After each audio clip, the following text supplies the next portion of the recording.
ഒരു ഗ്രാമത്തില് ഒരു മധ്യവയസ്കൻ ഒരു ചായക്കട നടത്തിയിരുന്നു. അദ്ദേഹത്തിന്റെ കടയിലെ ആഹാര സാധനങ്ങളെല്ലാം വളരെ ഹോംലി ആയിട്ടുള്ള, സ്വന്തം വീട്ടിലുണ്ടാക്കുന്ന പോലത്തെ സ്വാദിഷ്ടമായിട്ടുള്ള വിഭവങ്ങളായിരുന്നു. അപ്പൊ അത്തരം വിഭവങ്ങൾ പെട്ടെന്ന് നാട്ടില് വാർത്തയായി മാറി.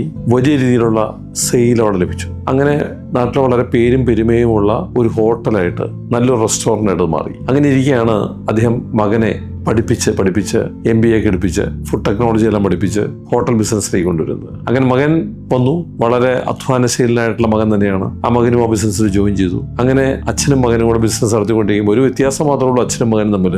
അച്ഛൻ്റെ ജോലിയുമായിട്ട് ബന്ധപ്പെട്ട് ജീവിച്ചുകൊണ്ടിരിക്കുന്നു.